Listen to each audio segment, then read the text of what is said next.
Hello everyone, welcome back to our channel English माध्यम के platform पे मैं हूं आपकी एजुकेटर प्रियंका ठाकुर और हम सॉल्व कर रहे हैं editorial based practice exercise. Start करते हैं आज का session with thought of the day, that is hard work and determination equal success. Nothing comes easy, put your mind to something. यानी कि हार्डवर्क और डिटर्मिनेशन जो है वही आपको सफलता हासिल करने के लिए प्रेरित कर सकते हैं। उन्हीं की बदौलत आपको सफलता मिल सकती है। कोई भी चीज ऐसे तो है नहीं कि आसानी से मिल जाएगी, राइट? तो आपको समय का सदुपयोग करना पड़ेगा, मेहनत करनी पड़ेगी। तो इसीलिए अपना टाइम ना वेस्ट करते हुए अपने दिमाग को सही जगह पे लगाओ। ठीक है, आलतू फालतू की चीजों सोचने में, शॉर्टकट ढूंढने में समय बर्बाद करने से बेहतर है अपने दिमाग को सही जगह पे लगाओ। ओके, चलिए स्टार्ट करते हैं reading comprehension and practice exercise for SSC CGL 2024। The world, according to a UN Department of Economic and Social Affairs report published on Thursday, बोल रहे हैं दुनिया किसके अनुसार? UN Department of Economic and Social Affairs की एक report के अनुसार, जो कि थर्सडे को पब्लिश हुई है, उसके अनुसार दुनिया क्या है? is projected to reach its peak population at 10.3 billion towards the end of this century। बोल रहे हैं अनुमान लगाया जा रहा है, प्रोजेक्ट करना मतलब अनुमान लगाना, कि अनुमान लगाया जा रहा है कि अपनी पीक, सर्वोच्च, मैक्सिमम पॉपुलेशन जो कि 10.3 बिलियन है, वो इस सदी के अंत तक पहुंच जाएगी। यानी कि 100 सालों का समय है, 2000 चल रहा है, ठीक है। इसके 100 सालों बाद में हम कब पहुंच जाएंगे? कहां पहुंच जाएंगे? 10.3 बिलियन। वो हमारी मैक्सिमम पॉपुलेशन होगी। ऐसा माना जाता है कि एक पीक पॉपुलेशन पहुंचने के बाद में पॉपुलेशन डिक्लाइन होना शुरू हो जाती है। जैसा कि आप उदाहरण देख रहे हैं जापान का, जैसा कि आप उदाहरण देख रहे हैं मिजोरम का, ठीक है। Before then Europe, Asia and the Americas would have experienced the phenomenon of varying degrees। और बोल रहे हैं उससे पहले, जब तक हम 10 बिलियन 10.3 बिलियन पॉपुलेशन पहुंचेंगे, उससे पहले तक यूरोप, एशिया और अमेरिका जो है, इन देशों के लोग जो हैं वो उस फिनोमिना मतलब घटना, कुछ चीजों का होना, उन घटनाओं को एक्सपीरियंस कर चुके होंगे जो कि वेरिंग डिग्रीज मतलब टेम्परेचर में, तापमान में जो विविधता आएगी उसको एक्सपीरियंस कर चुके होंगे। Some countries are already dealing with declining population। कुछ देश जो है वो ऑलरेडी कम होती पॉपुलेशन की समस्या से जूझ रहे हैं। How does having fewer people who live longer affect an economy? बोल रहे हैं तो अगर पॉपुलेशन कम है तो ये तो अच्छी बात होनी चाहिए, है ना। हम तो आधी से ज्यादा जिम्मेदारियों का बोझ ही पॉपुलेशन के ऊपर फोड़ देते हैं कि भाई इंडिया की पॉपुलेशन इतनी ज्यादा है इसलिए बेरोजगारी है। लेकिन अगर पॉपुलेशन कम हो, और वो भी उन लोगों की जो बहुत लंबा जी रहे हैं, मान लो अब जापान है, एक समय पे वो यंग कंट्री था लेकिन अब वो ओल्ड कंट्री है, उनको बाहर से लोग बुलाने पड़ रहे हैं, छोटे कंट्री से लोग बुलाने पड़ रहे हैं कि वहां के जो ओल्ड एज पीपल हैं उनकी देखभाल कर सके, क्योंकि वहां पे युवा बचे ही नहीं। अब सब लोग, सारी की सारी पॉपुलेशन जो है एक साथ बूढ़ी हो गई, तो एक साथ बूढ़ी हो गई तो अब उनकी देखभाल करने के लिए कोई चाहिए, और देखभाल करने के लिए कोई है, क्योंकि जापान के लोगों ने पहले सारा फोकस जो है अपने काम के ऊपर कर दिया। अब एक एक बच्चा है सबका, राइट, वो चले गए कमाने के लिए, पीछे बच गए बुजुर्गों की देखभाल कौन करेगा, राइट? तो सेम गोज कि अगर कम पॉपुलेशन हो और वो भी उन लोगों की जो बहुत लंबे समय तक जी रहे हैं, तो उसका हमारी इकोनॉमी के ऊपर क्या प्रभाव पड़ेगा? For one, it makes people richer. सबसे पहला तो ये प्रभाव पड़ेगा कि लोग अमीर होंगे। With rising automation, improvements in productivity ensure economic output will keep climbing well after the workforce begins to shrink.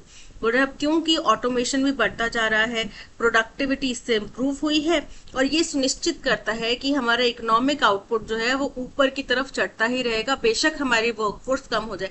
Workforce कैसे कम होगी? लोग बूढ़े हो गए। इस वक्त इंडिया जो है सबसे ज्यादा पॉपुलेशन इंडेक्स है, वर्कफोर्स पॉपुलेशन का जो इंडेक्स है उसमें सबसे ज्यादा इनके पास में हमारी कैपिंग सबसे ज्यादा है, ठीक है, क्योंकि हमारे पास जो वर्किंग एज पॉपुलेशन है वो बहुत ज्यादा है, उसका नंबर बहुत ज्यादा है, लेकिन हम इसको यूटिलाइज नहीं कर पा रहे क्योंकि आधी से ज्यादा क्या है, बेरोजगार है, राइट, या फिर अंडर पेइंग जॉब्स में काम करें, हम इनको यूटिलाइज नहीं कर पा रहे। अब जब हम सब लोग एक साथ बूढ़े हो जाएंगे, आप हम, कितना ज्यादा से 5-10 साल का डिफरेंस होगा आप लोगों में हम में, ठीक है, तो हम सब एक साथ बूढ़े हो जाएंगे। उस टाइम पे हमारा काम कौन करेगा? ये ऑटोमेशन मशीनें जो हैं यही काम करेंगी। तो हम लोग ऑल्दो बूढ़े हो चुके हैं, हमारी वर्कफोर्स कम हो चुकी है, लेकिन ऑटोमेशन की वजह से प्रोडक्टिविटी बेहतर हो गई है। Humans are unproductive for around half their life span. पूरे इंसान जो है अपनी आधी जिंदगी तक अनप्रोडक्टिव होते हैं। क्यों? क्योंकि देखो बचपन में पैदा हुए अनप्रोडक्टिव हैं, कुछ काम नहीं आ रहे उन, बल्कि एक लाइबिलिटी है, एक रिस्पॉन्सिबिलिटी है, ठीक है, कि उनकी देखभाल करो। 16-17 साल तक पढ़ाई कर रहे हैं, 18 साल तक पढ़ाई कर रहे हैं, उसके बाद में स्किल डेवलपमेंट कोर्सेज जो कि बेसिकली आगे आपको जॉब के लिए चाहिए होंगे वो कोर्सेज करें, तो 22 से 27-28 साल तक बंदा फुल्ली प्रिपेयर्ड होता है। उसके बाद भी अगर कॉम्पिटिटिव एग्जाम की तैयारी करो 30 साल तक वो कुछ काम नहीं करेगा।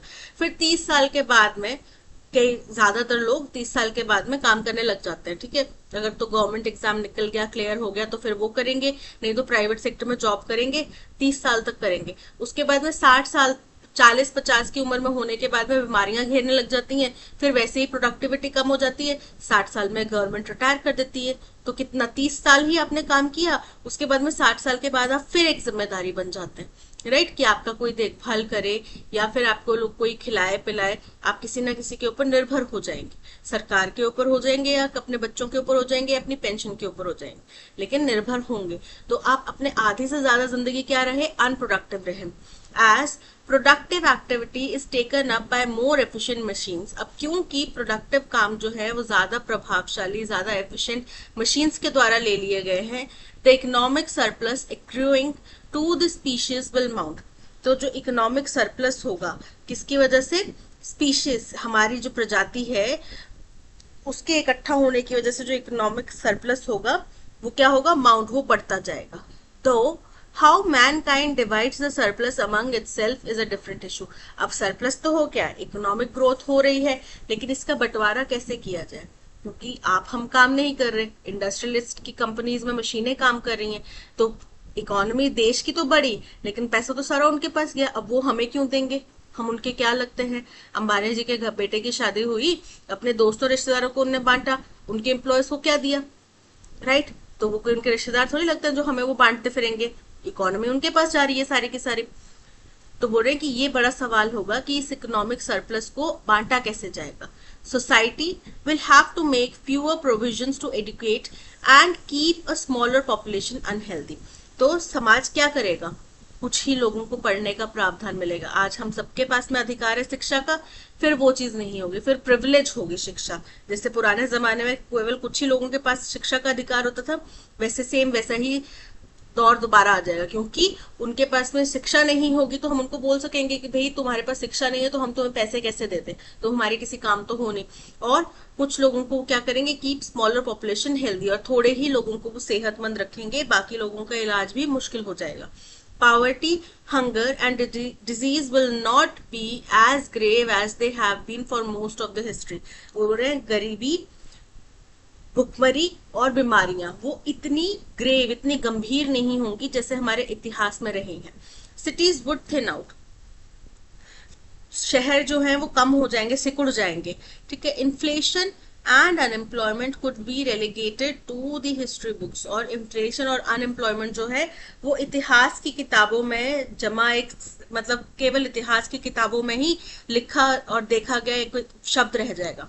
Demands on the planet to feed, clothe and provide shelter will diminish. अब क्योंकि लोग पढ़े लिखे नहीं होंगे, लोग ज्यादा सेहतमंद नहीं होंगे, तो खाने पीने की चीजों की, कपड़े लत्ते की, शेल्टर की जो डिमांड है वो भी कम हो जाएगी।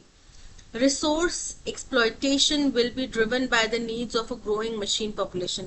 और जो रिसोर्सेज हैं, ठीक है, हम बोल रहे हैं ना कि हमारे जो नेचुरल संसाधन है उनको एक्सप्लॉइट किया जा रहा है, उनका शोषण हो रहा है, दोहन हो रहा है, तो वो भी घट जाएगा, क्योंकि इंसान की जरूरतें तो खत्म हो गई हैं, इंसान को तो जरूरी चीजें देनी नहीं है, तो यानी कि मशीन को जितना चाहिए चलने के लिए उतना ही हम एक्सट्रैक्ट करेंगे, बाकी हमें एक्स्ट्रा की जरूरत नहीं, ठीक है। But those resources will be prospected further afield in the solar system। लेकिन इन्हीं रिसोर्सेज की तलाश में, खोज में हम सोलर सिस्टम में फील्ड मतलब और दूर तक जाएंगे, अपने सोलर सिस्टम में और दूर तक उन रिसोर्सेज को ढूंढते हुए जाएंगे, क्योंकि धरती पे इतनी रिसोर्सेज अब बचेंगी नहीं। The species that has contributed most to destruction of conditions that allow Earth to support life will eventually get around to restoring the natural balance। और बोल रहे हैं धरती पर मौजूद जितनी भी प्रजातियां हैं उनमें से वो प्रजाति जिसने धरती में जो धरती को चलने के लिए, उसको सपोर्ट करने के लिए, लाइफ के लिए जरूरी चीजें हैं उनका दोहन किया है, उनको डिस्ट्रॉय करा है, वही प्रजाति अंततः क्या करेगी, वो नेचुरल बैलेंस रिस्टोर करने की कोशिश करेगी। ठीक है, एक कोरियन मूवी है मिसिंग ट्रेन करके, मिसिंग पार्ट करके कुछ, उसपे क्या होता है कि कुछ धरती इतनी ज्यादा कमजोर हो गई होती है कि कुछ ट्रेन के डब्बे जो है वो किसी फ्यूचर की दुनिया में चले जाते हैं, 2060-70 में चले जाते हैं। वहां पे जाके देखते हैं कि धरती पूरी तरह खत्म हो चुकी है, इंसानों का पूरा नामो निशान मिट चुका है और धरती अपने आप को रीबिल्ड कर रही है। ठीक है, अर्थ अपने आप को रीबिल्ड कर रही है, सारी नेचुरल रिसोर्सेज, नेचुरल पेड़ पौधे सब वहां पे है। फिर वो वापस उनको कैसे ना कैसे करके टाइम में वापस आते हैं और लोगों को बताते हैं कि भाई ये तबाही मचने वाली है, तो आप अभी रुक जाओ। हम भी वही चीज करेंगे। हम बाद में जब इतनी तबाही हो चुकी होगी तब हम वापस वो नेचुरल बैलेंस बनाने की कोशिश कर रहे होंगे, जो कि आज आप देख रहे हो कि जो पेरिस एग्रीमेंट्स और जो सीओपी की मीटिंग्स होती हैं वो क्यों होती हैं, उसी नेचुरल बैलेंस को रिस्टोर करने के लिए होती हैं, जिसके ऊपर अभी कोई काम नहीं हो रहा। ठीक है, लेकिन जब हम एक अंत तक पहुंच जाएंगे ना तब जरूर इसके ऊपर काम होगा। The pace of extension of other species will slow after the human population reaches its peak around 2080। बोल रहे हैं जो गति है, जिस गति से दूसरी प्रजातियां खत्म हो रही हैं वो कम हो जाएगी, वो गति धीमी पड़ जाएगी। क्यों? क्योंकि ह्यूमन पॉपुलेशन जो है अपनी पीक तक पहुंच चुकी होगी 2080 तक। ठीक है, और तब जाके जो बाकी प्रजातियां हैं उनके खत्म होने की, विलुप्त होने की जो गति है वो भी धीमी पड़ जाएगी।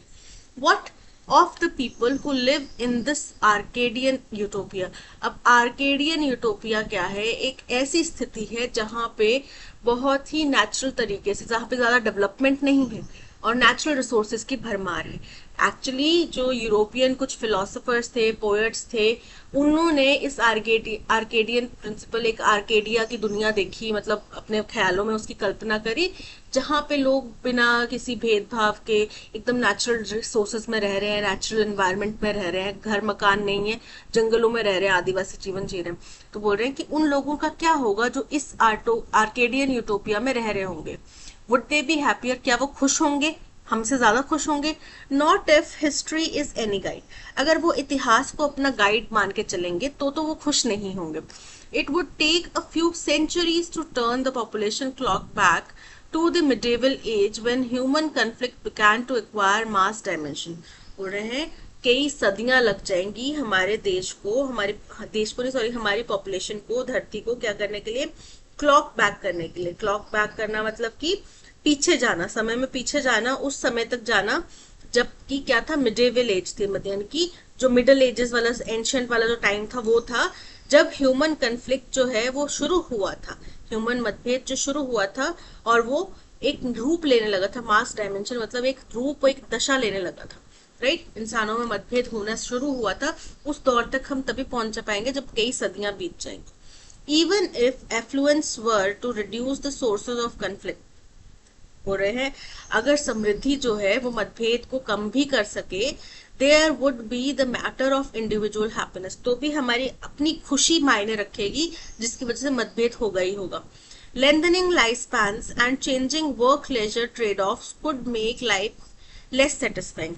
अब क्योंकि उम्र बढ़ चुकी है, ठीक है, काम हमारे पास फुर्सत है, ट्रेड ऑफ मतलब कि दो अलग अलग स्थितियों में बैलेंस बनाना। तो हमारी जिंदगी भी बढ़ चुकी है, हमारे पास काम भी नहीं है, तो क्या होगा, हमारी जिंदगी ज्यादा अच्छी होगी।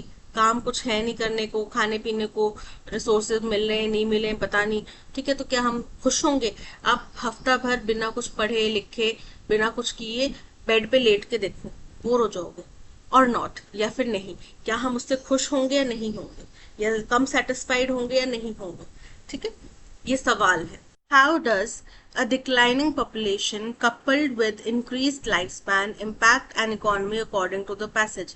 बोल रहे हैं पैसेज के अनुसार जो हमारी पॉपुलेशन कम होती जाएगी और उसके साथ साथ में हमारा लाइफ स्पैन बढ़ चुका होगा, उससे हमारी इकोनॉमी के ऊपर क्या प्रभाव पड़ेगा।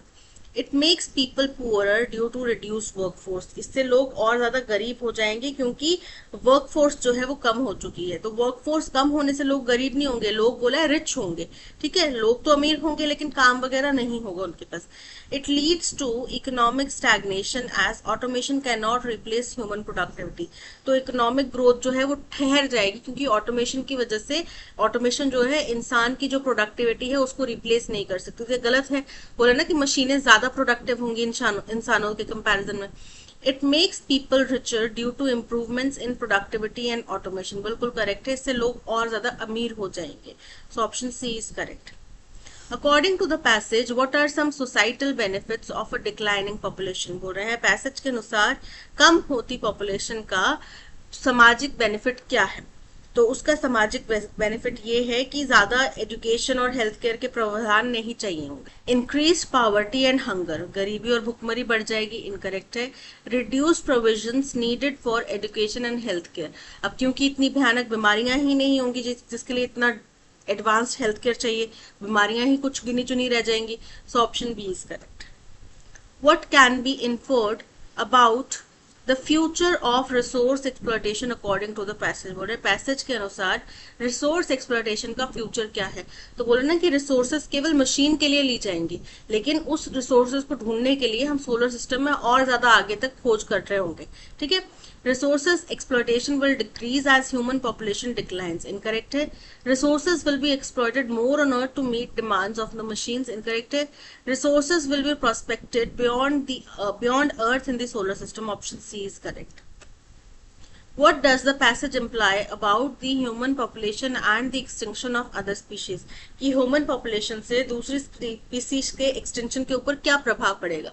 तो क्योंकि ह्यूमन पॉपुलेशन भी कम हो रही है तो वो ऐसा समय होगा जब दूसरी पॉपुलेशन, दूसरी स्पीशीज जो है उनकी जो पॉपुलेशन का एक्सटिंक्शन है वो स्लो डाउन हो जाएगा। ठीक है, जिस रेट से वो उस गति से एक्सटिंक्ट हो रहे हैं वो गति कम हो जाएगी। Human population growth will accelerate the extinction of other species, incorrect है। The extinction rate of other species will increase after 2080, incorrect है। The extinction rate of other species will slow down after the human population peaks, option C is correct। According to the passage, what historical period is referenced to predict future human happiness in the Arcadian Utopia?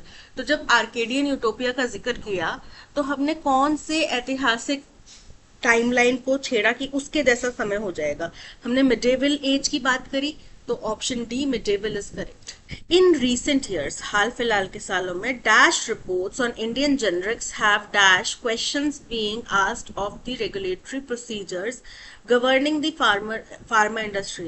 बोल रहे हैं हाल फिलहाल के सालों में जो गलत reports आई हैं इंडिया जेनरिक्स यानी कि मेडिसिन के ऊपर, उन्होंने क्या किया है, have made questions, have raised questions खड़े कर दिए हैं, सवाल खड़े कर दिए हैं जो कि हमारे रेगुलेटरी प्रोसीजर्स के ऊपर उठ रहे हैं कि भाई फार्मा इंडस्ट्री को किस रेगुलेटरी प्रोसीजर, किस रेगुलेटरी प्रावधानों के अंतर्गत लाया गया है।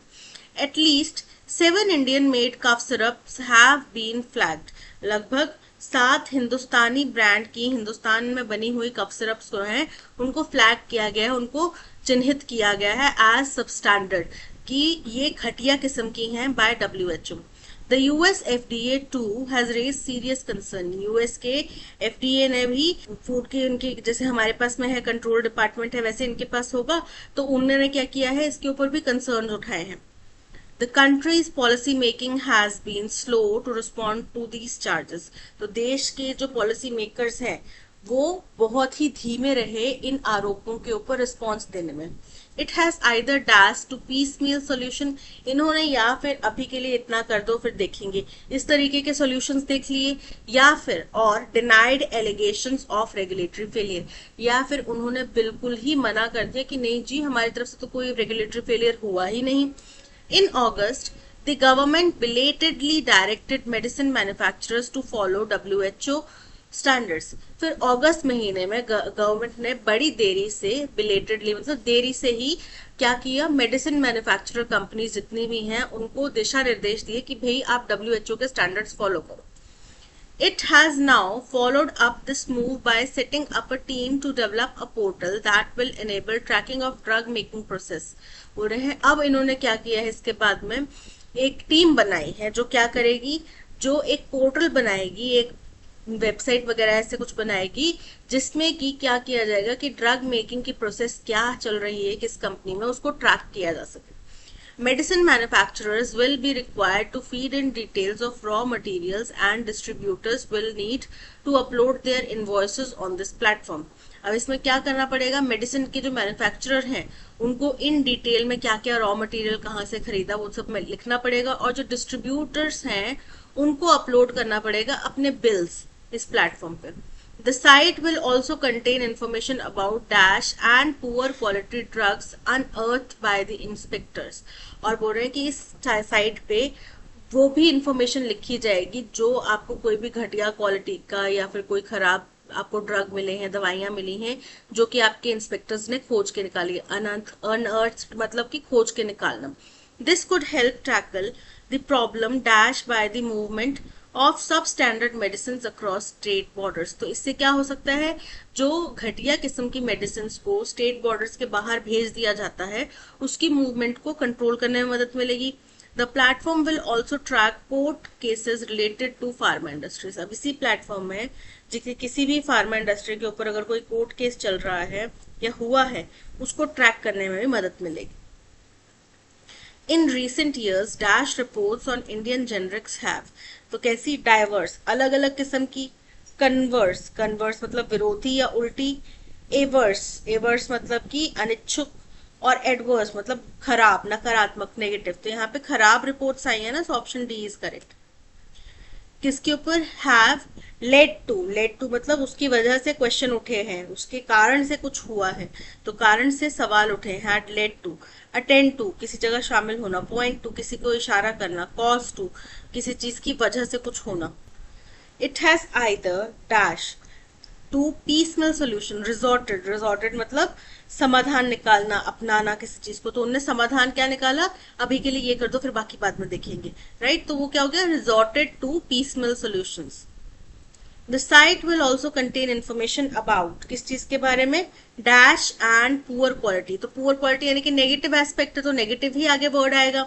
रिगरस, रिगरस मतलब कठोर, सख्त, तो कठोर सख्त तो अच्छी बात है, तो कठोर होता तो फिर उसमें पुअर क्वालिटी ड्रग्स कैसे आते। स्परियस, स्परियस मतलब नकली, फर्जी, सो यहाँ पे option B spurious is correct. Vicious, vicious मतलब क्रूर, हानिकारक। ओमिनस, ओमिनस का मतलब होता है कि बहुत ज्यादा भयानक, बहुत ज्यादा अशुभ, तो यहाँ पे ऑप्शन बी, क्योंकि मेडिसिन की बात करें तो स्परियस सबसे बेस्ट यहाँ पे सूट करता है।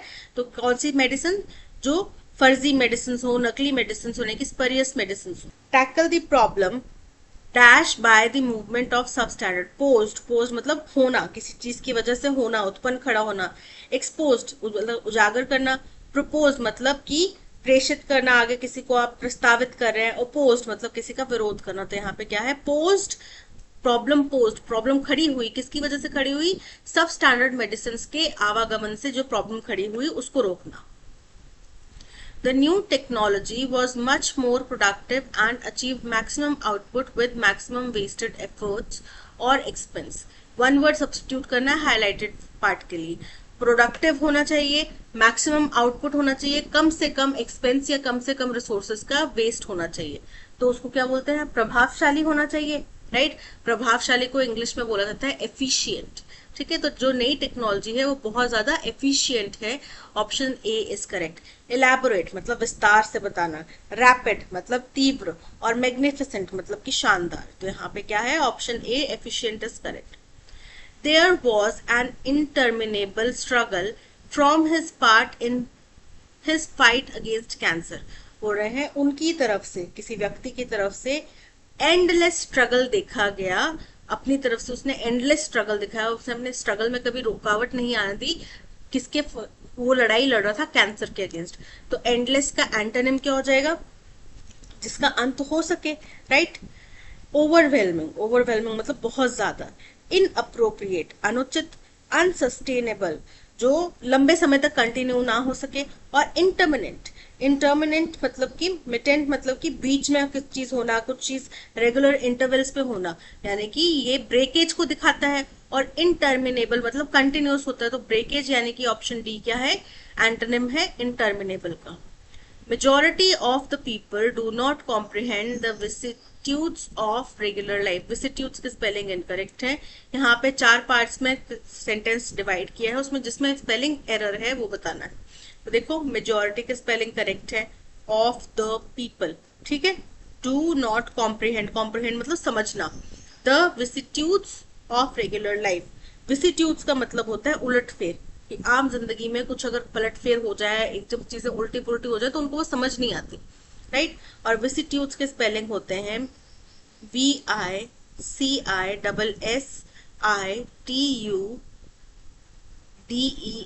विसिट्यूड्स, ठीक है। सो ऑप्शन बी में एरर है। The victim was found innocent as well as honest by the police। by के बाद में क्या आ रहा है, the police, ये क्या होगा हमारा सब्जेक्ट।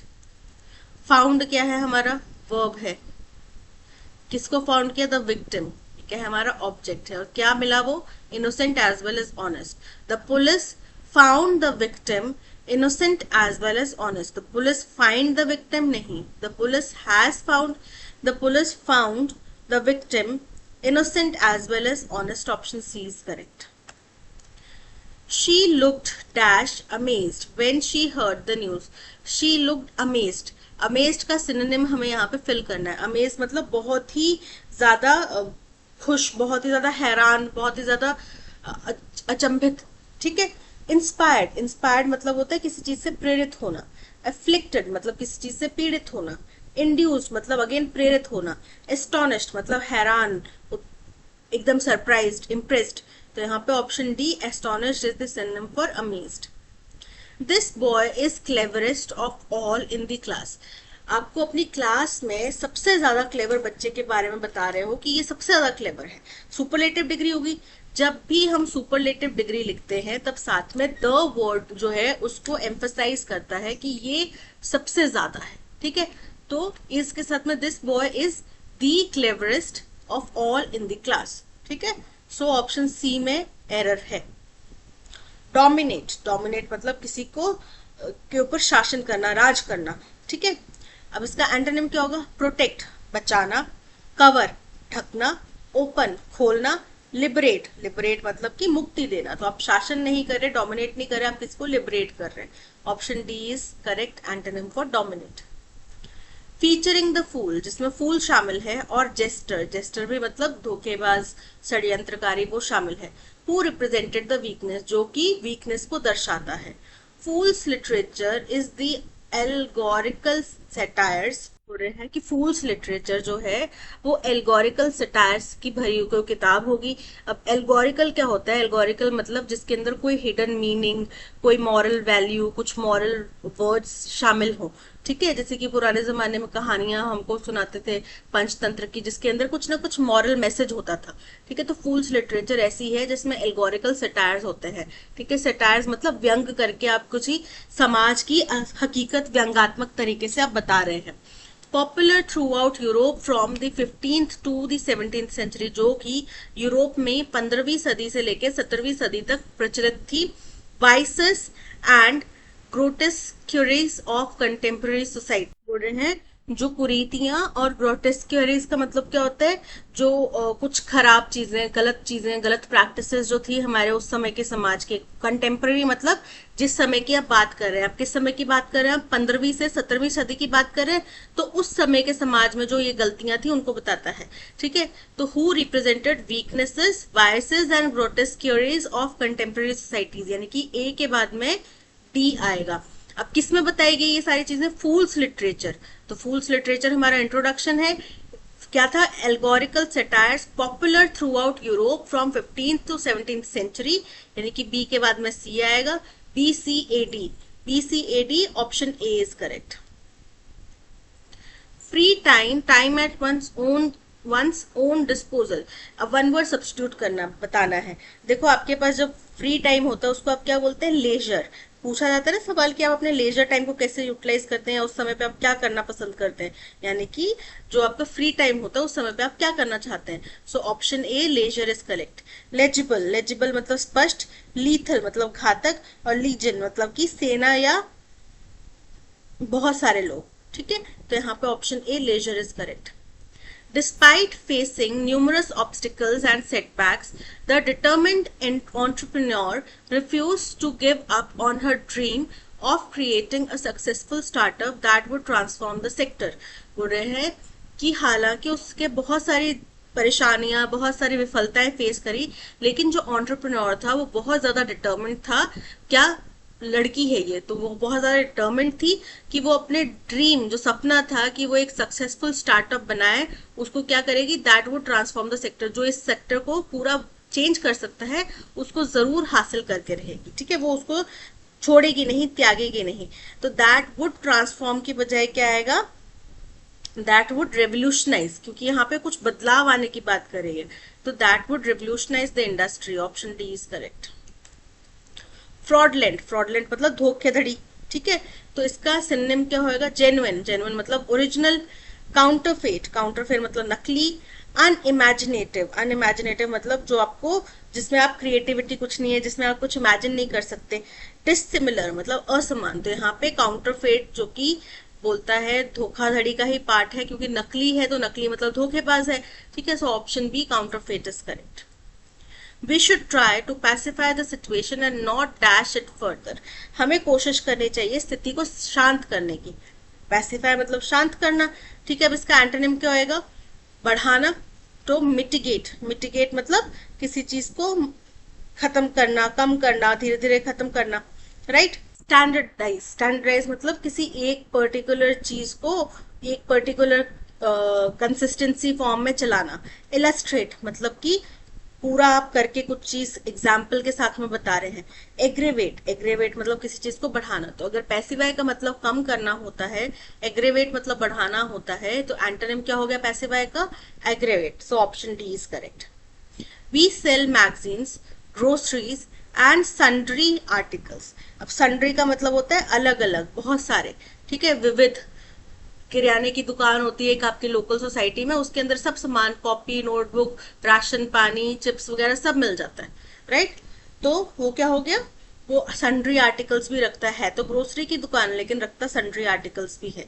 राइट, तो सन्ड्री का एंटोनिम क्या आएगा, सन्ड्री का मतलब होता है डाइवर्स, तो डाइवर्स तो नहीं आएगा। राइट, क्योंकि डाइवर्स मतलब ही सन्ड्री है। केयरलेस, केयरलेस मतलब इसकी बिल्कुल लापरवाह। स्कैंटी, स्कैंटी मतलब कुछ, थोड़ा बहुत। और प्रोफ्यूज, प्रोफ्यूज मतलब प्रचुर मात्रा में। तो यहाँ पे सन्ड्री अगर अलग अलग आर्टिकल्स हैं, स्कैंटी मतलब कम है, किसी चीज की कम है, थोड़े बहुत चीजें हैं, तो option D see scanty is the correct antonym for sundry. The entrance of the museum was opened by the officials. अब by के बाद में क्या आता है हमारा सब्जेक्ट। अभी तक तो सबको समझ में आ ही गया होगा, ये हो गया सब्जेक्ट। ओपन क्या है, खोलना क्या है, was opened, was helping verb, opened क्या है, खोलना मतलब कि verb। ठीक है, तो ये दोनों पार्ट ऑफ वर्ब हो गए, जो कि बता रहा है कि टास्क कंप्लीट हो चुका था। ठीक है, दी एंट्रेंस, किसकी एंट्रेंस, ऑफ द म्यूजियम, तो ये हमारा ऑब्जेक्ट है और ऑब्जेक्ट के साथ में प्रपोजिशन है। ठीक है, सब्जेक्ट पहले आ जाएगा। दी ऑफिशियल्स, क्या किया उन्होंने, ओपन, खोला। ठीक है, दरवाजा खोला, तो क्या किया, ओपनड, क्या किया, open the entrance of the museum. The official opened the entrance of the museum. Option A is correct. Cry for the moon, cry for the moon का मतलब होता है कुछ आप चांद की डिमांड कर रहे हो, मतलब कि वो अनअटेनेबल चीज है, कोई ऐसी चीज है जो आप हासिल नहीं कर सकते, लेकिन फिर भी आप डिमांड कर रहे हो। राइट, बोलते हैं ना मैं तुम्हारे लिए चांद तारे तोड़ के ला सकता हूँ, मंगवा के देख लो कोई ला दे तो। The start performing better, to start performing better incorrect है। टू हैव पेशेंस इनकरेक्ट है। To desire unattainable, option C is correct. That's all, आज के सेशन में इतना ही। Thank you so much for watching. अगर कंटेंट पसंद आया हो तो लाइक, शेयर और सब्सक्राइब जरूर कीजिएगा। मिलते हैं नेक्स्ट सेशन में। Till then keep learning and keep practising. Bye bye.